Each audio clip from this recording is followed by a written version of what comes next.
Ya, saudara kami masih terus memantau lonjakan atau bahkan disebut ledakan kasus COVID-19 di Kudus, Jawa Tengah. Masih bersama Pak Alexander Ginting, Kabid Penanganan Kesehatan Satgas COVID-19 atau Satgas Pusat, Pak Saifuddin Hakim, virolog dari UGM, dan juga Pak Windu Purnomo, epidemiolog dari Universitas Airlangga.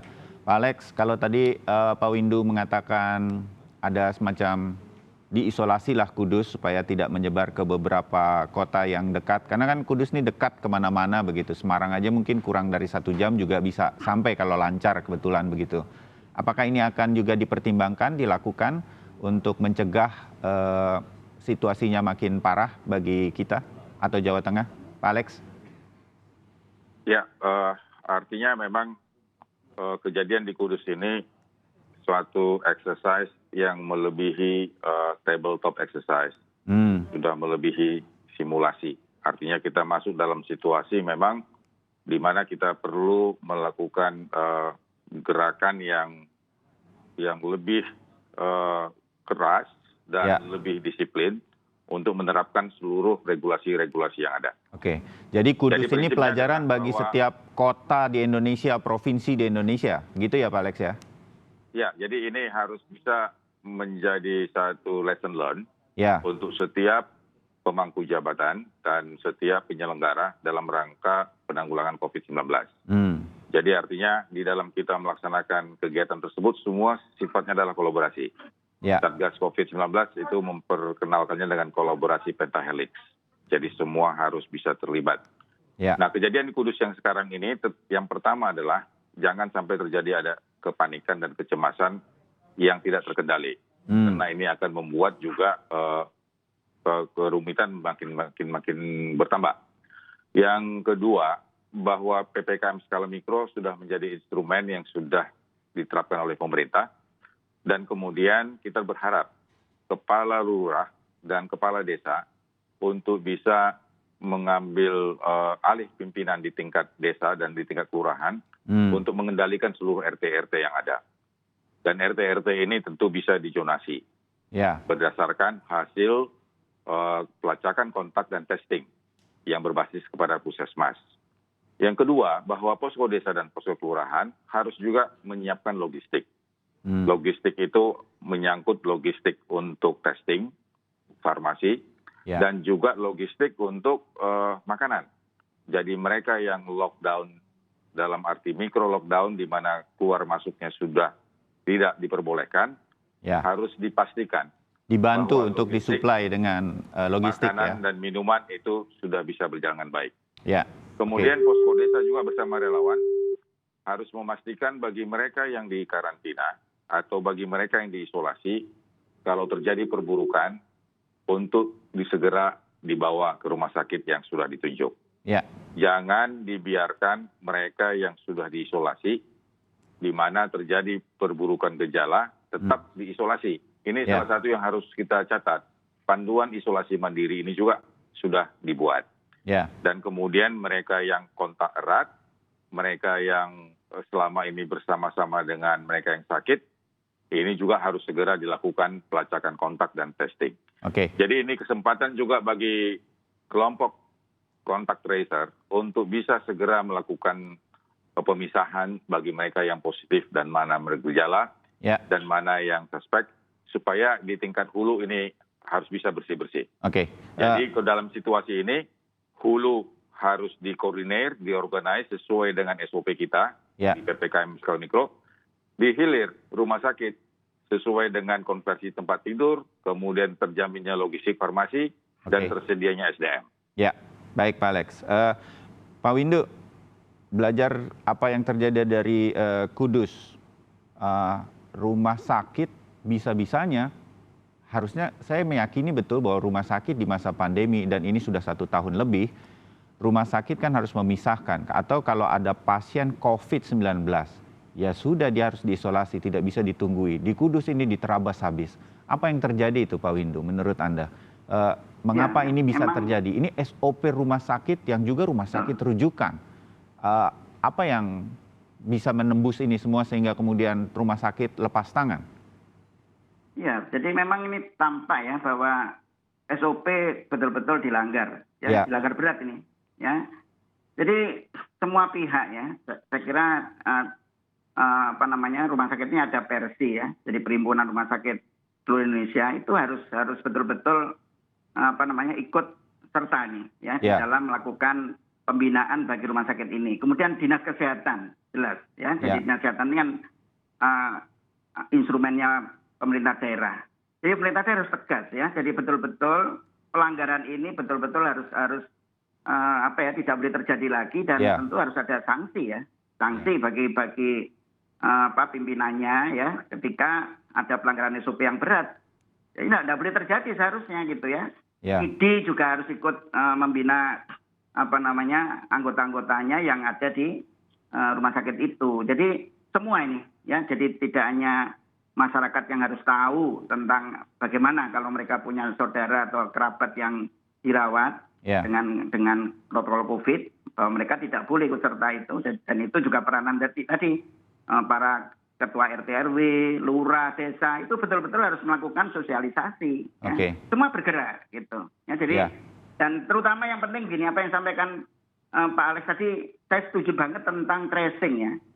Kita ini kelemahan kita sehingga kita sering jebol itu karena kontak tracing kita ini sangat lemah. Ya. Yang seharusnya setiap kasus positif diikuti dengan minimal 30 kontak erat mampu di tracing, kita tidak sampai 10 sekarang ini secara umum. Ya, sehingga testing kita juga merendah gitu. Dan kita sudah tahu bahwa sudah berminggu-minggu secara nasional ya, mungkin di Kudus malah lebih jelek lagi. Itu kita sudah jauh di bawah batas minimum WHO mingguan gitu. Jadi sudah parah kita sebetulnya ya. Jadi kasus-kasus yang kelihatan rendah itu sebenarnya semu ya. Jadi mungkin 5 kali sampai 10 kali lebih besar daripada yang dilaporkan setiap hari. Nah, jadi ini yang betul dilakukan, karena kalau tidak ada tracing yang kuat, kita tidak mampu tadi memisahkan siapa yang harus diisolasi, siapa yang tidak bisa.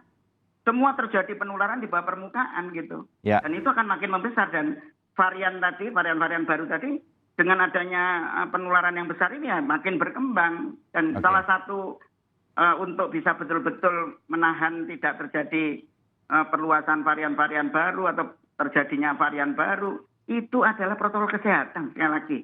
Ya. Dan itu kalau kita mampu sempit gerakan dari virus ini meluas gitu. Ya, dengan protokol kesehatan, kontak tracing, supaya kita mampu melakukan isolasi. Jadi ini juga himbauan karena upaya untuk mencegah ini betul dari pemerintah, dari pihak rumah sakit dan lain, semua harus berjalan dengan semuanya harus berjalan dengan bersamaan, semua harus berpartisipasi. Kalau tidak, Kudus menjadi contoh bagaimana penyebaran ini menjadi begitu tidak terkendali, dan sekarang pusat harus turun tangan. Kira-kira begitu kita belajar dari Kudus. Pak Saifuddin, tracing yang disampaikan Pak Windu ini mudah-mudahan akan ditingkatkan lagi begitu. Apakah dalam tracing ini juga sudah termasuk mencoba memantau varian-varian baru yang lebih cepat penyebarannya? Atau dalam catatan-catatannya Pak Saifuddin, di mana kasus-kasus dengan varian baru ini sudah terjadi dan apakah kita sudah mampu menanganinya? Pak Saifuddin, mungkin catatan Anda. Jadi tadi kuncinya ya adalah tracing, testing, kemudian treatment 3T. Kalau yang tracing dan testing itu dengan adanya reagen PCR yang standar, yang biasa sekarang ini, memang itu belum mampu mendeteksi varian. Jadi hanya bisa mendeteksi apakah seseorang itu positif SARS-CoV-2 atau tidak. Untuk bisa mendeteksi adanya varian, itu harus dilanjutkan dengan whole genome sequencing. Ya, dan untuk melakukan whole genome sequencing ini memang mahal ya, sehingga tidak harus semua kasus yang ada di Kudus itu diperiksa, tetapi kita bisa melakukan sampling dengan kriteria yang ketat. Ya. Jadi misalnya memang adanya peningkatan kasus dalam waktu yang relatif singkat ini, kemudian diambil saja sampling beberapa ya, atau orang-orang yang memang sebelumnya itu sudah mendapatkan vaksinasi juga ikut terkena kasus yang ada di Kudus. Nah, ini juga harus diperiksa apakah orang-orang yang sebelumnya sudah mendapatkan vaksin kemudian ikut positif yang ada di Kudus ini, apakah ini karena varian baru ataukah tidak. Karena memang varian baru ini juga meskipun masih dalam tahapan studi-studi in vitro atau di laboratorium, Ya. memang menurunkan efektivitas antibodi yang diinduksi oleh vaksinasi. Sehingga ini juga, jadi intinya harus selektif Ya. untuk melakukan genomic surveillance karena satu itu mahal, kemudian membutuhkan teknologi yang lebih advance ya dibandingkan dengan PCR biasa. Ya, oke. Pak Saifuddin, tapi begini, saya termasuk orang yang awam begitu, tapi terus mencoba mengikuti perkembangan penyebaran COVID di negara kita ini. Saya termasuk orang yang khawatir nih varian baru yang katanya begitu cepat menyebar. India kemudian terjadi seperti itu sampai tsunami COVID gitu. Jadi saya ada was-wasnya kalau ini terjadi ada peningkatan di sebuah kota, Kudus misalnya, terus ternyata itu betul varian baru. Apakah varian baru ini memang harus betul-betul kita waspadai? Sebut saja kita harus takut begitu, jadi kita semua waspada. Atau varian lokal pun seperti di Cilacap yang ditemukan itu juga ternyata masih tetap berbahaya. Menurut Anda, Pak Saifuddin, yang mana yang kita mesti waspadai? Ya, jadi kita harus waspada terhadap semuanya. Semuanya ya? Ya, jadi adanya varian lokal pun, varian yang memang sudah bersirkulasi lama di Indonesia, ini pun kalau tidak dihentikan transmisinya, bisa jadi akan muncul Mutasi baru ya? Mutasi baru, karena virus ini akan berevolusi ketika dia masih mendapatkan host atau manusia yang rentan terinfeksi. Karena tidak mungkin virus itu akan bermutasi kecuali dia mendapatkan host atau manusia yang terinfeksi. Tetapi saya sampaikan tadi, adanya varian baru ini kita harus lebih meningkatkan kewaspadaan. Mengapa? Karena varian-varian baru ini, menurut penelitian-penelitian yang sudah ada, satu, diduga transmisinya lebih cepat. Kemudian kedua adalah lebih meningkatkan resiko perawatan rumah sakit. Kemudian yang ketiga adalah lebih meningkatkan resiko derajat keparahan seseorang ketika terinfeksi COVID. Jadi adanya varian baru ini kita harus lebih meningkatkan kewaspadaan yang lebih dari sebelumnya. Oke, kita jadikan semangat untuk waspada. Saya suka semangatnya Pak Saifuddin ini untuk kemudian sampai kepada kita semua, termasuk saya sebagai anggota masyarakat, protokol kesehatan. Pak Alex, saya ingin menyampaikan juga dan sekaligus nanti bertanya ke Pak Alex, di halaman depan Kompas hari ini, selain Kudus, Jawa Tengah yang terjadi lonjakan cukup tinggi, catatan dari harian Kompas adalah Jawa Timur, beberapa kota, ada Bojonegoro, Madiun, Blitar, Ponorogo, Tuban, Ngawi, Bangkalan, Tulung Agung. Ada peningkatan, satu hal. Kemudian di Kalimantan, Pontianak, terutama Kalimantan Barat, serta di DKI Jakarta, 2 minggu ini juga terjadi peningkatan di rumah sakit, bed occupancy rate-nya atau BOR-nya, tingkat keterisian tempat tidur juga meningkat, walaupun belum sampai ke tahap yang parah, mudah-mudahan jangan begitu.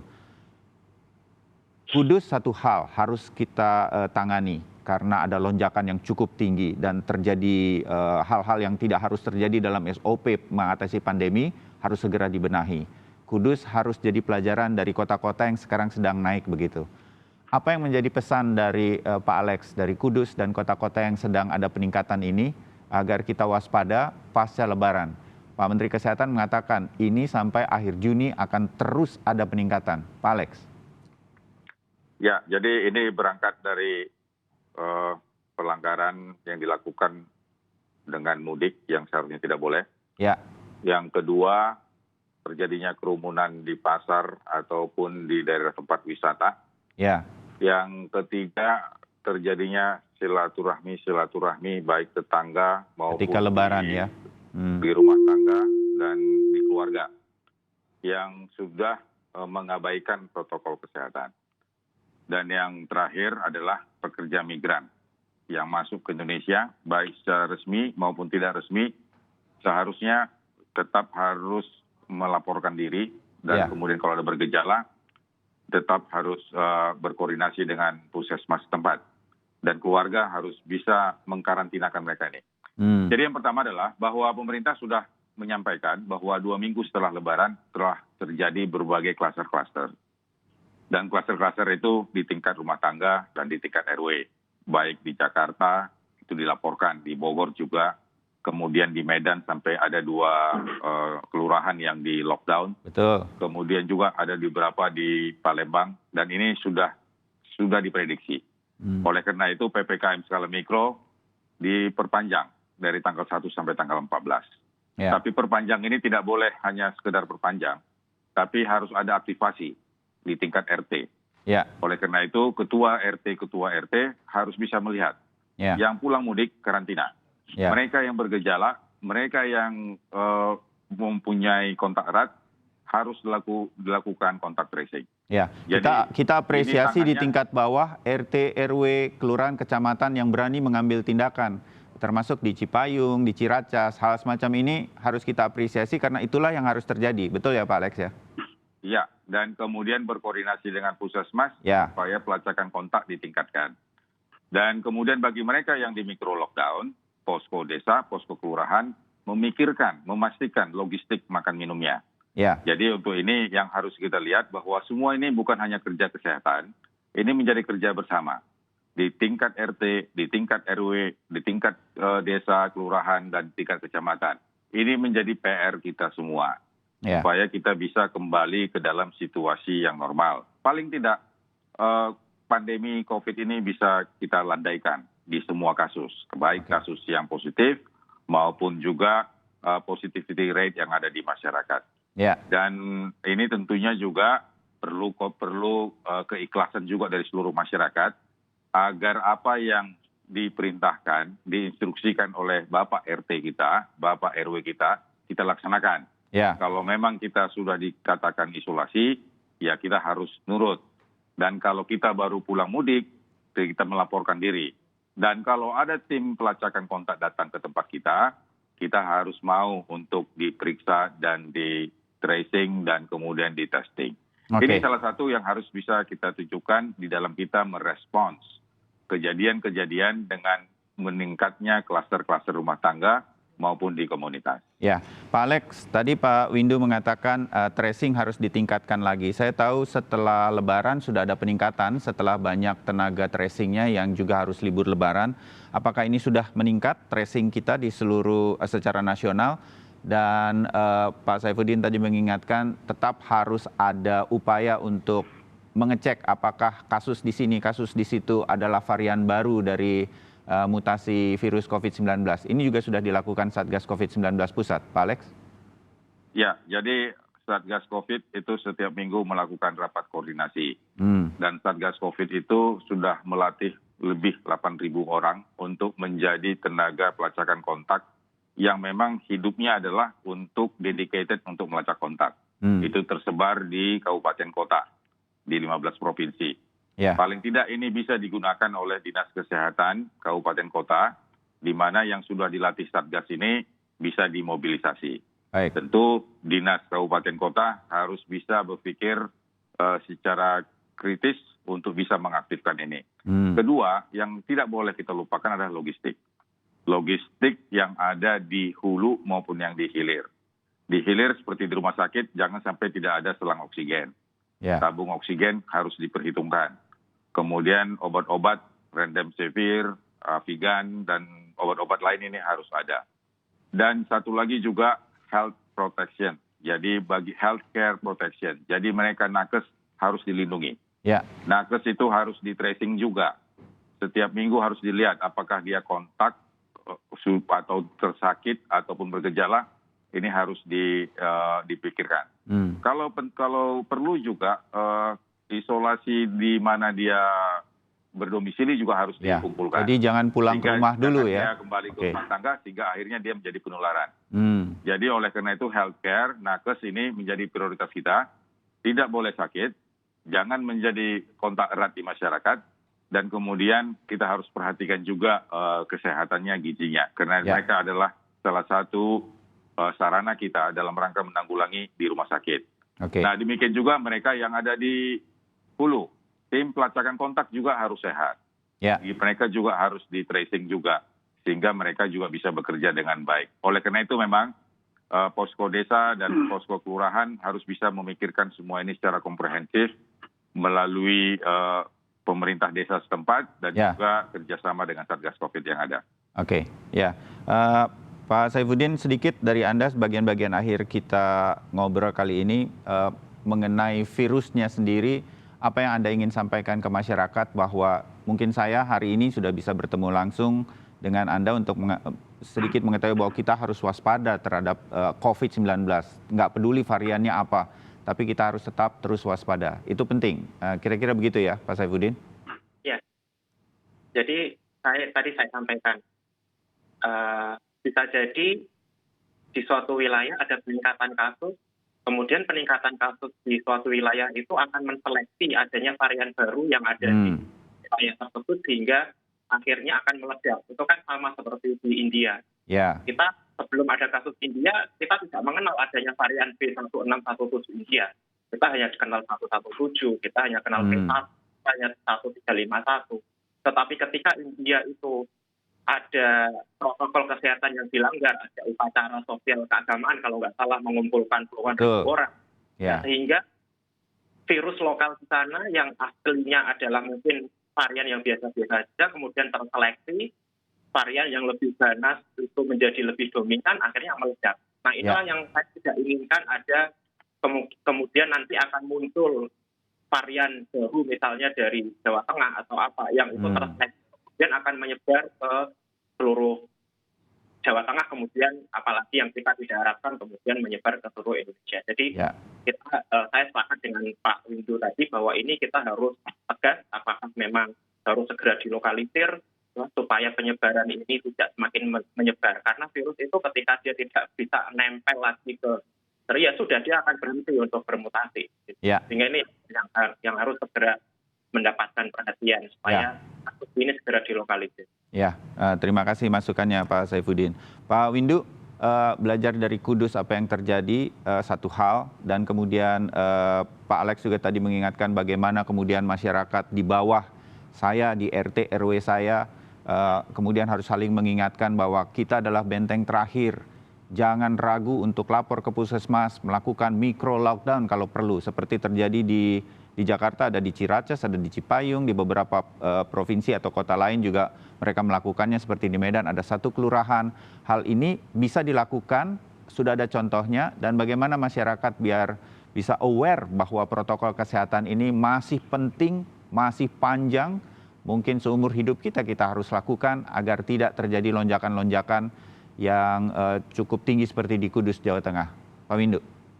Ya, jadi seperti yang sampaikan Pak Alex tadi ya, bahwa PPKM Mikro itu jangan sekedar nama gitu ya prinsipnya, tapi harus aktif betul, ya aktif. Ya, jadi betul-betul ada aktivitas ya dalam rangka untuk tadi ya bagaimana mensosialisasikan ya dan betul-betul membina dan mengawasi ya warganya untuk betul-betul mampu melakukan protokol kesehatan yang 100%.